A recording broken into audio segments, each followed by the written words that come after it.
السلام عليكم ورحمة الله وبركاته. النهاردة ان شاء الله هنعمل كوكيز بالفانيليا وكوكيز بالشوكولاتة بمقادير سهلة وموجودة في كل بيت.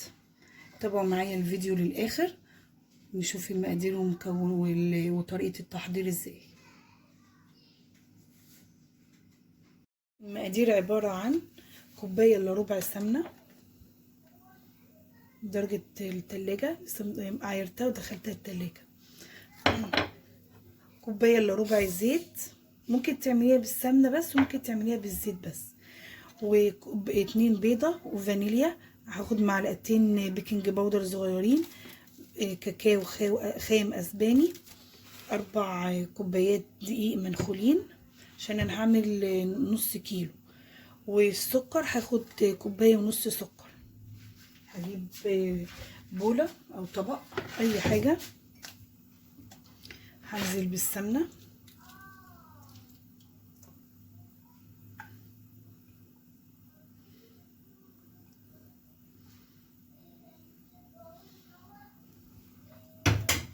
هنزل بالزيت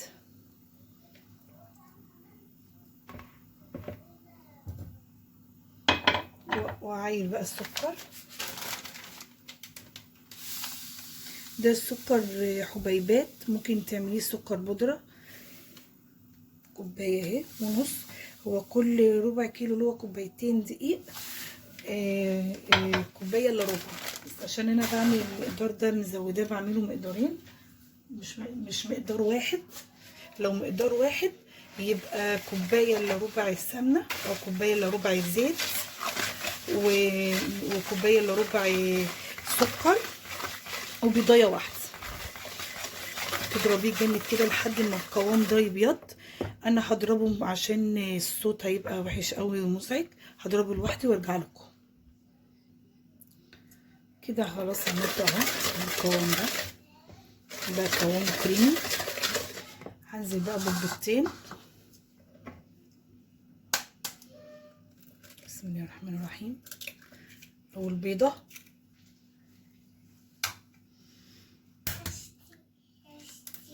والبيضه التانية اهي. كده حطيت البيضتين ونص معلقه صغيره فانيليا عشان الزفاره، زفاره البيض.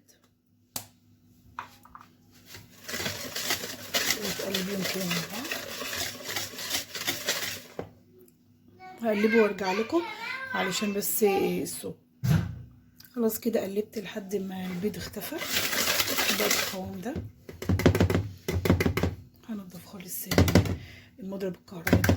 ممكن تضربي المكونات دي كلها في الخلاط، او لو عندك مضرب سلك. انا عندي مضرب سلك بس قلت عشان اللي ما عندهوش مضرب سلك، اللي هو مضرب كهربي قصدي، او خلاط، يبقى تعملي بمضرب سلك عادي اللي هو ده. هنزل بقى بالدقيق واحده واحده.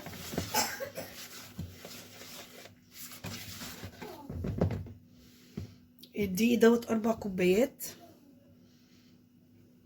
وتقلبيه.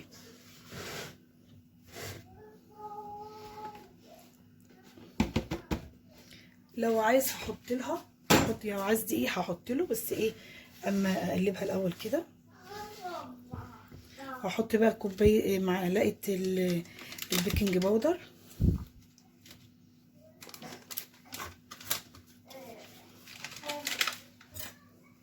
معلقه صغيره ممسوحه بيكنج باودر اهي واحده، عشان لو انا عامله مقدار واحد اللي هو كوبايتين هحط واحده، عشان انا عامله مقدارين هحط كوبايتين قصدي معلقتين بيكنج باودر صغيرين ممسوحين زي ما انا وريتكم كده. واحط رشه ملح، رشه صغيره خالص اهي بس، واقلب.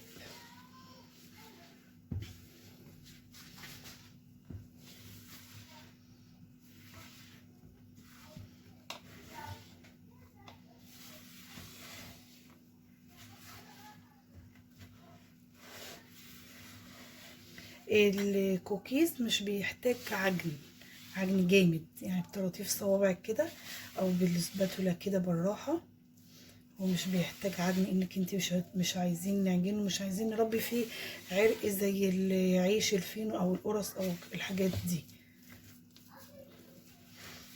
هو شكله كده هيعوز معايا معلقتين دقيق، بس انا مش هحط المعلقتين دقيق دلوقتي الا عشان ايه، هقسم المقدار ده مقدار، هعمل كوكيز فانيليا وكوكيز بالشوكولاته.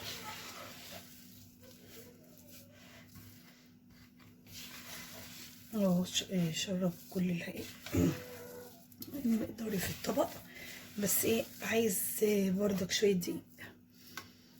تعرفي ازاي اللي هي لسه العجينه لسه ملزقه وما تعرفيش تعمليها كوره، عملتيها كوره بس مش تبقى مظبوطه، باين اللي هي محتاجه دقيق.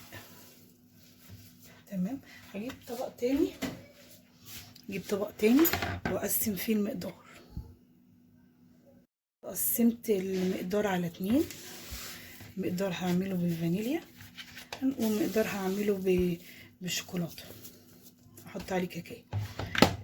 ده شوكولاته شيبس، نسيت اوريكم في اول الفيديو. ده اللي انا ايه هزين بيه، ممكن احط شويه في العجينه بس انا ايه قلت هزين بيه. تمام.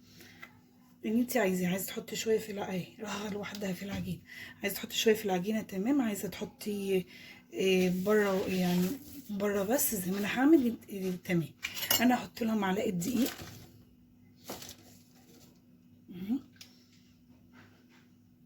هبدا الاول، ايدي نظيفه، هبدا الاول في المقدار الابيض بطراطيف صوابعك كده تعجنيها.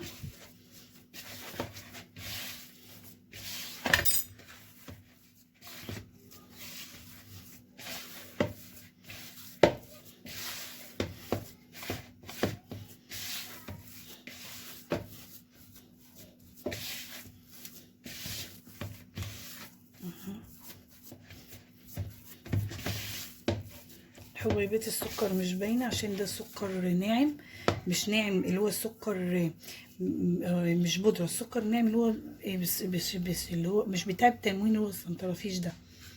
تعملي كده لسه شويه مشققه معاكي. عايزه معلقه دقيق كمان، ومقدار ساعات ممكن بيعوز معاكي كوبايتين ونص او كوبايتين وربع. انا عشان عامله المقدار ده 2 كوبايت، قصدي 4 كوبايات، وده ربع كيلو عملت نص كيلو. لو لقيتي نفسك الدقيق كتر معاكي والعجينه بدات تنشف، فانت بتزوديها معلقه كده ميه او معلقه لبن المتاح عندك. بس هي كده تمام. طبعا قبل ما اشتغل فيها احطها في التلاجة شويه اهي.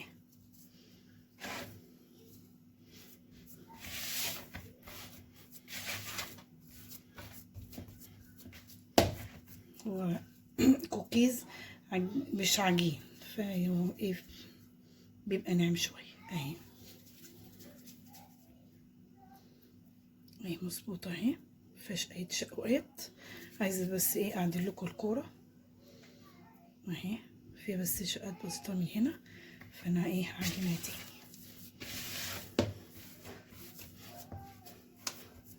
شوف كده ممكن تحتاج شويه دقيق كده صغيرين خالص، فهي كده احتاجت معلقتين ونص معايا دقيق كفايه بقى عشان ايه ما تفرطش مني جامد.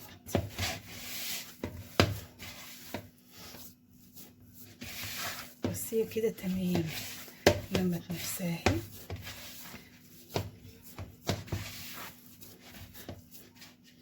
تمام زي الفل. هاخد حته كوره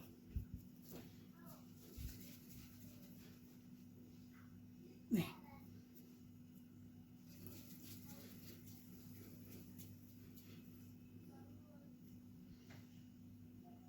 اهي زي الفل. هسيبها بقى وارجع. هاخد معلقه اهي معلقه كاكاو خام اسباني غامق تمام، وهقلبها. مش هاخد الاسباتولا مش محتاجاها. بقى وارجع لكم عشان مش عايزه اطول عليكم الفيديو. زي ما انتوا شايفين اهو، هي بدات تاخد اصلا من لون الكاكاو. العجينه كلها خدت من لون الكاكاو اهي.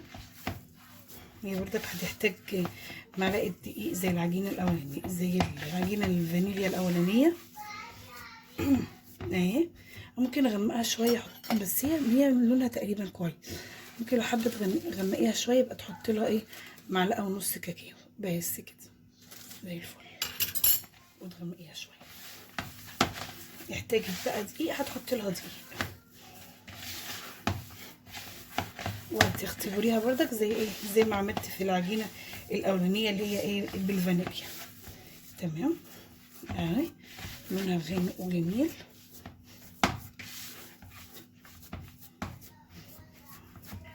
تمام. هي من قبل ما اختبرها هي اصلا هتعوز دقيق، هي عايزه دقيق.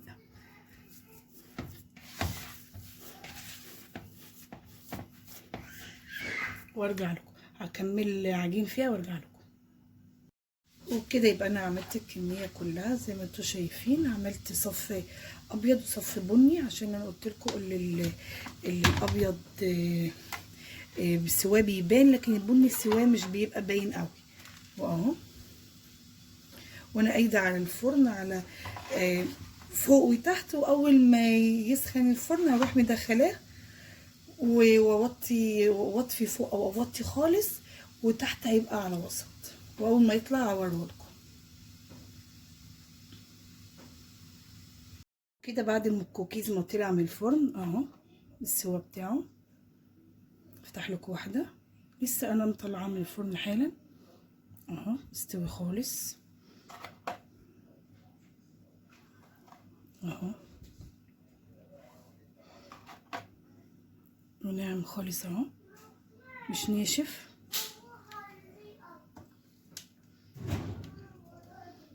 وده الكوكيز اللي بالشوكولاته اهو،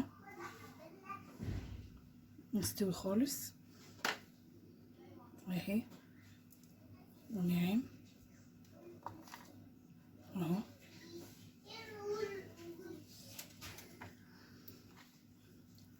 وبكده ب4 كوبايات دقيق، هم خدوا 4 كوبايات ونص دقيق.